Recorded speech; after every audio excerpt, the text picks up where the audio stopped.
Guys, अगर कोई ऐसी प्रॉपर्टी है जिस पर आपका हक है या फिर जिस पर आपका पूरा का पूरा अधिकार है कि इससे आपको हिस्सा मिलने वाला है, या फिर कोई ऐसी प्रॉपर्टी है जिसे आप परचेस करना चाहते हैं या फिर परचेस करने के लिए आपने किसी को एडवांस में पैसे दिए हुए हैं और वो आदमी उस प्रॉपर्टी को किसी थर्ड पार्टी को बेच देता है, सेल कर देता है, तो आप उस प्रॉपर्टी की रजिस्ट्री करवा लेता है।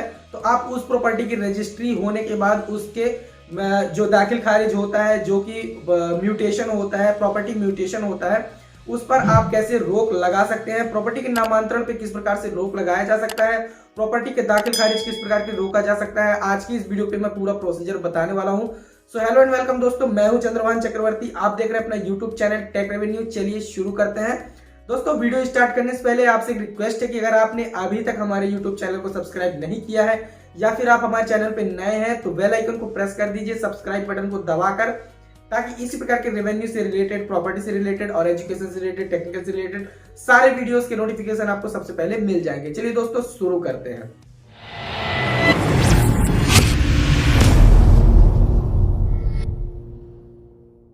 सो गाइस, किसी भी प्रॉपर्टी के दाखिल खारिज, म्यूटेशन या फिर नामांतरण पर रोक लगाने का एक वैलिड रीजन होता है।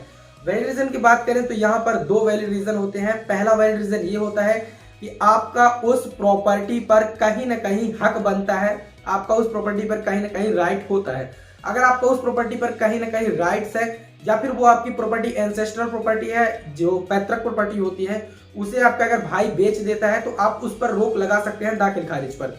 दूसरा कारण ये होता है कि उस प्रॉपर्टी को किसी थर्ड पार्टी को बेचा गया है और आपने उस प्रॉपर्टी का पहले से ही एडवांस किसी दूसरे के नाम पर दे रखा है, तो ये एक धोखाधड़ी के काम में हो गया। दोनों ही काम धोखाधड़ी के मैनुअल होते हैं। तो इन कामों में आप प्रॉपर्टी के नामांतरण या फिर प्रॉपर्टी म्यूटेशन पे रोक लगा सकते हैं। ऐसे में दाखिल खारिज रोका जा सकता है। अब दाखिल खारिज या फिर नामांतरण पे रोक लगाने की प्रोसीजर क्या होती है, चलिए वो देखते हैं। सबसे पहले इसके जो जरूरी डॉक्यूमेंट्स होते हैं वो देखते हैं। जरूरी डॉक्यूमेंट्स में सबसे पहले आपका एक वैलिड रीजन होना चाहिए, जो कि वैलिड रीजन आप अपना एग्रीमेंट दे सकते हैं या फिर किसी को आपने अगर पैसे दिए हुए हैं उस प्रॉपर्टी को परचेस करने के लिए तो आप उसका एग्रीमेंट मेंशन कर सकते हैं, या फिर आप उसके दावेदार हैं, उस प्रॉपर्टी पे आपका राइट है तो आप वहां पर अपना राइट भी चैलेंज कर सकते हैं। ऐसा करने पर आपको जरूरी होता है कि आप उसकी खसरे की सर्टिफाइड नकल निकलवा लें, और या फिर आपके पास अगर उस प्रॉपर्टी का कोई एग्रीमेंट है तो आप उस एग्रीमेंट को भी लगा सकते हैं। इसके बाद आपको एक एप्लीकेशन डिजाइन करना होता है। एप्लीकेशन आप तहसीलदार के पास प्रस्तुत करते हैं। तहसीलदार के पास एप्लीकेशन प्रस्तुत करने के बाद आप ये सभी डॉक्यूमेंट्स लगाकर वहां पर दे देते हैं, जिससे नामांतरण में रोक लगा दी जाती है। नामांतरण पर रोक लगाने से पहले तहसीलदार पटवारी का प्रतिवेदन लेता है। पटवारी अपने प्रतिवेदन में ये मेंशन करता है कि हाँ, इस प्रॉपर्टी पे इस प्रकार की कैसेट फंसी हुई है, अतः इस प्रॉपर्टी का नामांतरण किया जाना उचित नहीं होगा। तो ऐसे में आप एक लीगल एक्शन ले सकते हैं और एक्शन लेके आप नामांतरण या फिर दाखिल खारिज पर रोक लगा सकते हैं। दाखिल खारिज पर रोक लगाने का एप्लीकेशन किस प्रकार से डिजाइन करते हैं ये मैं आपको कंप्यूटर स्क्रीन पर ले चलकर दिखाता हूं। तो चलिए दोस्तों, मैं आपको अपनी कंप्यूटर स्क्रीन पर ले चलता हूं और बताता हूं किस प्रकार से नामांतरण पे रोक लगाएं, किस प्रकार से दाखिल खारिज पे रोक लगाएं, किस प्रकार से प्रॉपर्टी म्यूटेशन में रोक लगाया जा सकता है, इसका एप्लीकेशन कैसे डिजाइन किया जाता है। चलिए दोस्तों, ले चलता हूं आपको अपनी कंप्यूटर स्क्रीन पर। नामांतरण या दाखिल खारिज में रोक लगाने के लिए जो एप्लीकेशन आपको बनाना होता है उसका फॉर्मेट हमारे पास पहले से ही बना बनाया रखा हुआ है। तो चलिए आपको दिखाते हैं कैसे इसके नामांतरण में रोक लगाने के लिए एप्लीकेशन बनाया जाता है। यहाँ पर आप लोग देख सकते हैं, समक्ष न्यायालय श्रीमान तहसीलदार महोदय, तहसील विजयराघवगढ़, जिला कटनी, मध्य प्रदेश, जो कि हमने यहाँ पर अपनी तहसील का एड्रेस डाला हुआ है। आप यहाँ पर अपनी तहसील का एड्रेस रिप्लेस कर सकते हैं। जैसा कि यहाँ पर हमने लिखा हुआ है तहसील विजयराघवगढ़, तो आपकी जो भी तहसील है आप यहाँ पर उसे रिप्लेस करेंगे। यहाँ पर अपने जिला का नाम, और अगर आपको आवश्यकता पड़े तो आप यहाँ पर अपने स्टेट का नाम रिप्लेस करेंगे, अगर आप मध्य प्रदेश के अलावा किसी अदर स्टेट से बिलोंग करते हैं तो। इसके बाद यहाँ पर नीचे आपको लिखना है राजस्व प्रकरण क्रमांक, ये आपको खुला छोड़ देना है। यहाँ पर आज है 2020-21 या फिर आपको यहाँ पर ईयर दे देने हैं, जो भी आपको ईयर, जिस भी ईयर में आप ये एप्लीकेशन कर रहे हैं। तो ये एप्लीकेशन आपको तहसीलदार के पास देना है, इसलिए आप ये इस प्रकार से इसे डिज़ाइन करेंगे। ये हेडिंग आप देंगे, समक्ष न्यायालय श्रीमान तहसीलदार महोदय, तहसील जो भी आपका लगता है, इसके बाद जिला, इसके बाद आपका यहाँ पर स्टेट। नीचे आपको आना है, यहाँ पर आप देख सकते हैं, आप जैसे यहाँ पर लिखा हुआ है मोहम्मद अरशद पिता शान मोहम्मद, तो यहाँ पर हम थोड़ी इसे बड़ा करके आपको दिखाते हैं। यहाँ पे जाएंगे, हाइड ऑर्डरेबल, ओके। दैट्स फाइन यार। यहाँ पर देखेंगे आप कि मोहम्मद अरशद पिता शान मोहम्मद निवासी तहसील बिजरावगढ़ जिला कटनी मध्य प्रदेश। अब यहाँ पर आपको अपना नाम डालना है, यानी कि जो आपत्ति करता है, जो नामांतरण में रोक लगाने का एप्लीकेशन कर रहा है, वो यहाँ पर अपना नाम डालेगा, या फिर यहाँ पर आवेदक दे सकते हैं। आपत्तिकर्ता के बाद यहाँ पर आप स्लैश लगा के आवेदक भी लिख सकते हैं। ऐसे नीचे आप आएंगे स्क्रॉल करते हुए, यहाँ पर अब आपको क्रेता और विक्रेता का विवरण देना है। जैसे कि हमने यहाँ पर दिया हुआ है, पहले नंबर पे मोहम्मद शेख पिता गुल मोहम्मद निवासी तहसील बिजरावगढ़ जिला कटनी मध्य प्रदेश, जो कि विक्रेता हैं, जो कि परचेस किए हुए हैं। कौन है? विक्रेता है। दूसरा है मोहम्मद परवाज पिता नूर मोहम्मद निवासी तहसील बिजरावगढ़ जिला कटनी मध्य प्रदेश, जो कि क्रेता हैं। ये सेलर हैं और ये बायर हैं। इन्होंने प्रॉपर्टी को सेल किया है, इन्होंने प्रॉपर्टी को खरीदा हुआ है, जिसमें से इसके खरीदने और बेचने के बीच में इन्हें आपत्ति है। ये आवेदक है मोहम्मद अरशद, तो ये रोक लगाना चाहते हैं नामांतरण में दाखिल खारिज में। तो इस प्रकार का आपको ये मैटर डिज़ाइन कर लेना है। ये मैटर चूंकि आपको वर्ड फाइल, इसकी PDF फाइल डिस्क्रिप्शन में लिंक मिल जाएगी, तो आप वहाँ से इसे डाउनलोड कर सकते हैं। आपको टाइप करने की भी ज़रूरत नहीं है, आप अपने अकॉर्डिंग यहाँ पर डेटा मॉडिफाई कर सकते हैं। नीचे आप आएंगे, यहाँ पर देखेंगे विषय नामांतरण या दाखिल खारिज में रोक लगाए जाने बाबत। नीचे आप आएंगे, महोदय आपत्तिकर्ता निम्नानुसार निवेदन करता है, या फिर आप कर सकते हैं आवेदक निम्नानुसार निवेदन करता है कि। पहला आपको लिखना है यह कि आवेदक गणों द्वारा अनावेदक गणों द्वारा ग्राम बिजरावगढ़ पटवारी हल्का नंबर 27 राजस्व निरीक्षक मंडल बिजरावगढ़ तहसील बिजरावगढ़ स्थित भूमि खसरा नंबर 225 रकबा 0.526 हेक्टेयर का दिनांक 2/12/2020 को आपस में क्रय विक्रय किया गया है। मतलब कहने का ये है, क्रय विक्रय रजिस्टर्ड विक्रय पत्र के आधार पर किया। यहाँ पर आप लिख सकते हैं रजिस्टर्ड विक्रय पत्र या बैनामा के आधार पर किया गया है। तो ऐसा आप लिख सकते हैं, यह कि अनावेदक गणों द्वारा ग्राम बिजरावगढ़ पटवारी हल्का नंबर 27 राजस्व निरीक्षक मंडल बिजरावगढ़ तहसील बिजरावगढ़ स्थित भूमि खसरा नंबर 225 रकबा 0.526 हेक्टेयर का दिनांक 2/12/2020 को आपस में क्रय विक्रय रजिस्टर्ड विक्रय पत्र बैनामा के आधार पर किया गया है।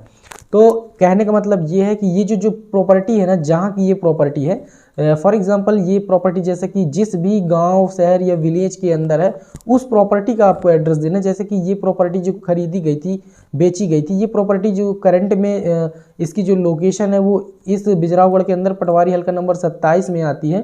तो यहाँ पर हमने दिया, यहाँ पर आप खसरा नंबर रिप्लेस करेंगे, अपना जो भी आपकी प्रॉपर्टी बेची गई है उसका आप खसरा नंबर यहाँ पर रिप्लेस करेंगे, उसका हेक्टेयर यहाँ पे रकबा रिप्लेस करेंगे, जिस डेट को बेची गई है वो आप यहाँ पर डेट मेंशन कर देंगे।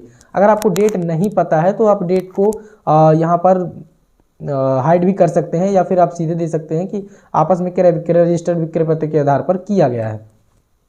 तो इस प्रकार से आप फर्स्ट लिखेंगे, यहाँ पर आप अपना खसरा, यहाँ पर अगर एक से ज़्यादा खसरा है तो कॉमा लगाकर आप लिख सकते हैं, यहाँ पर रकबा आप लिख सकते हैं। नीचे आप आएंगे, दूसरा आपको लिखना है यह कि आवेदक द्वारा अनावेदक क्रमांक 1 विक्रेता को 1 लाख रुपए की अग्रिम राशि उपरोक्त भूमि के क्रय हेतु दिनांक 10/11/2020 को रजिस्टर्ड एग्रीमेंट के द्वारा दी गई थी, तथा उपरोक्त कंडिका क्रमांक 2 में वर्णित भूमि का विक्रय पत्र विक्रेता तथा आपत्तिकर्ता के मध्य दिनांक 10/11/2020 को निष्पादित किया गया था। अब देखिए ये किस बेस पर, जैसे कि हमने फर्स्ट में ही आपको बताया कि 2 इसके वैलिड रीजन होते हैं। पहला तो या तो आपका उस पर कोई पैसा फंसा हो, या तो फिर आपका नाम हो उस प्रॉपर्टी पे और आपका उस पर हिस्सा हो। तो यहाँ पर इनका पैसा फंसा हुआ है, इन्होंने एग्रीमेंट किया हुआ था। तो ये जो आपत्ति करता है मोहम्मद अरशद, इन्होंने 1 लाख रुपए दिए हुए थे किसको? विक्रेता को। ये जो मोहम्मद शेख हैं, इनको इन्होंने 1 लाख रुपए पहले से ही ये जो प्रॉपर्टी है इसको खरीदने के लिए एडवांस में पैसे दिए हुए थे, अब वो भी रजिस्टर्ड एग्रीमेंट के द्वारा। तो उसी का यहाँ पर विवरण दिया गया है। तो अगर आपने जितना भी पैसा दिया हुआ है जिस भी दिनांक को, तो आप यहाँ पर उसे मेंशन कर सकते हैं। नेक्स्ट आपको लिखना है, यहाँ पर आप अपनी कंडीशन के अकॉर्डिंग इस कंडिका को रिप्लेस कर सकते हैं। अगर आपने 2 लाख रुपए दिया है, 3 लाख रुपए दिया है, जिस भी डेट को दिया है, तो आप यहाँ पर उसे देंगे। और यहाँ पर जैसा कि यहाँ पर दिया गया है कि 10/11/2020 को दिया गया था, तो आप यहाँ पर 1 लाख रुपए की जगह जितना भी आपने पैसा दिया हुआ है एडवांस में उस प्रॉपर्टी को खरीदने का आप दे सकते हैं। इसके बावजूद अगर वो प्रॉपर्टी आपकी कोई एंसेस्टर प्रॉपर्टी, आपका कोई हक था उस पर, तो आप उस प्रॉपर्टी का यहाँ पर विवरण दे सकते हैं कि इसमें हमारा हक है, हमें बिना बताए इस प्रॉपर्टी को बेचा गया है। नीचे आप पाएंगे यह कि उक्त भूमि को अनावेदक क्रमांक 1 के द्वारा शिकायतकर्ता के साथ धोखाधड़ी करते हुए अनावेदक क्रमांक 2 को बेचा गया है तथा जिसके नामांतरण दाखिल खारिज का आवेदन श्रीमान के समक्ष प्रस्तुत किया गया है। नेक्स्ट आपको लिखना है, ये चौथा है, ये पांचवा है। यहाँ पर आपको लिखना यह है कि शिकायतकर्ता द्वारा अनावेदक क्रमांक 1 के विरुद्ध उपरोक्त खंडिका क्रमांक 2 में वर्णित भूमि को धोखाधड़ी से बेचने विक्रय करने का केस व्यवहार न्यायालय सिविल कोर्ट विजयरागढ़ में दर्ज किया गया है, जो कि माननीय न्यायाधीश के पास विचाराधीन है। तो अगर आपने कोई केस भी इनके खिलाफ दर्ज किया हुआ है तो आप उसका भी विवरण देख सकते हैं। जैसे कि यहाँ पर ये केस जो इन्होंने पैसा दिया था, तो इसका इन्होंने धोखाधड़ी का केस ये विक्रेता जो हैं इनके खिलाफ फाइल कर दिया है सिविल कोर्ट में, जो अभी तक चल रहा है। तो ये इन्होंने पर्सनल अपनी यहाँ पर ओपिनियन दी हुई है, जो भी इन्होंने किया हुआ है अभी। तो आपका जो भी है आप इसे केस भी बता सकते हैं, जो भी आपको बताना हो, नहीं तो कोई ज़रूरत नहीं है। पांचवा यह कि शिकायतकर्ता उपरोक्त भूमि में नामांतरण दाखिल खारिज में रोक लगाए जाने का आवेदन श्रीमान के समक्ष प्रस्तुत कर रहा है। इसके बाद नीचे आपको एक छोटी सी प्रेयर लिखनी है। अतः माननीय न्यायालय से प्रार्थना की अनावेदक क्रमांक 1 तथा 2 द्वारा लगाए गए उक्त खंडिका क्रमांक 2 की भूमि का नामांतरण माननीय व्यवहार न्यायालय के आदेश आने तक नहीं किए जाने की महान कृपा करें। यहाँ पर आपको स्थान लिखना है, यहाँ पर डेट लिखनी है, यहाँ पर शिकायतकर्ता अपनी सिग्नेचर करेगा। तो इस फाइल का PDF और आपको वर्ड फॉर्मेट डिस्क्रिप्शन में मिल जाएगा, आप इसे डाउनलोड कर सकते हैं वहाँ से आसान तरीके से। इसे डाउनलोड करने के बाद आप अपने अकॉर्डिंग इसे रिप्लेस करेंगे, अपने अकॉर्डिंग यहाँ पर आप मैटर सेट करेंगे और बस आप इसे प्रिंट निकालेंगे। प्रिंट निकालने के बाद आपको इसे तहसील में जमा कर देना है तहसीलदार के पास, और बस उस प्रॉपर्टी के नामांतरण पर रोक लगा दिया जाता है जब तक कि व्यवहार न्यायालय से किसी प्रकार का कोई भी फैसला नहीं आ जाता है। इस प्रकार से आप ये मैटर डिजाइन कर सकते हैं। तो गाइस ये थी आज की वीडियो। आज की इस वीडियो में मैंने आपको बताया कि आप प्रॉपर्टी म्यूटेशन पे, दाखिल खारिज पे या फिर नामांतरण पे कैसे रोक लगा सकते हैं। अगर किसी ने आपके साथ धोखाधड़ी की है, अगर किसी ने आपकी प्रॉपर्टी की रजिस्ट्री धोखाधड़ी से करा दी है, तो आप उसके दाखिल खारिज पर नाम, जो दाखिल खारिज का मतलब ये होता है कि प्रॉपर्टी जो बेचने वाला है उसका नाम हटाकर क्रेता जो है उसका नाम ऐड कर देना रिकॉर्ड्स में। तो ऐसे आप रोक लगा सकते हैं। दोस्तों अगर वीडियो पसंद आया हो तो वीडियो को लाइक करें, दोस्तों के साथ शेयर करें और चैनल को सब्सक्राइब करना बिल्कुल भी ना भूलें। आपके मन में अगर कोई डाउट है, कोई क्वेश्चन है, तो आप कमेंट सेक्शन में हमसे पूछ सकते हैं, वहां पर आपके डाउट का क्लियर आंसर दे दिया जाता है। थैंक्स दोस्तों, मिलते हैं नेक्स्ट वीडियो में।